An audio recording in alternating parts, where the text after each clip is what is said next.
تو آج ہم قسط 232 کے اہم واقعات اور ان کے پیچھے کیا چل رہا ہے اس پہ بات کر رہے ہیں۔ اس قسط میں کافی کچھ ہوا، ٹکراؤ، پریشانیاں، کچھ انکشافات اور آخر میں ایک بہت بڑا سوال۔ جی بالکل، خاص طور پر وہ دلان کا صبیحہ صاحبہ سے سامنا، جو اندازے کے مطابق ہی کافی تلخ رہا۔ ہاں پھر باران اور دلان کے آپس میں بھی وہ کشیدگی صاف نظر آئی، صحیح۔ اور ان سب کے بیچ صبیحہ صاحبہ کا وہ پراسرار رویہ اور پھر وہ پیغام، بہت کچھ ہے سمجھنے کو۔ تو آئیے شروع کرتے ہیں دلان اور صبیحہ صاحبہ کی ملاقات سے۔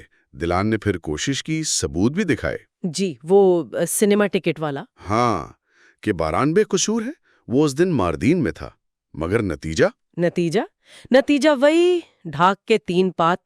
صبیحہ صاحبہ وہ تو جیسے سننے کو تیار ہی نہیں۔ بالکل۔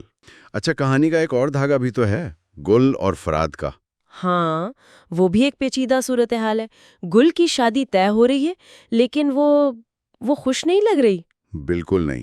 اور دوسری طرف فراد، اس کی اپنی شادی ہونے والی ہے، مگر وہ گل کی شادی کی خبر سے بے چین ہے۔ جی، اور اس کے چچا اسے مشورہ دے رہے ہیں کہ دل کی سنو۔ تو دونوں ہی ایک کشمکش میں۔ اور پھر قسط کا اختتام، وہ سب سے چونکا دینے والا تھا، صبیحہ کا پیغام دلان کو۔ ہاں، حادثے کی جگہ پر ملنے کا بلاوا۔ اور وہ جملہ، جہاں سے سب کچھ شروع ہوا تھا وہیں ختم ہوگا۔ گل نے کتنا روکا دلان کو، ہاں، منع کیا تھا، مگر دلان اکیلے جانے پر اڑ گئی۔ بہت سے سوالات ہیں جن کے جوابات امید ہے کہ اگلی قسط میں ملیں گے۔ لگتا ہے اگلی قسط بہت اہم ہونے والی ہے۔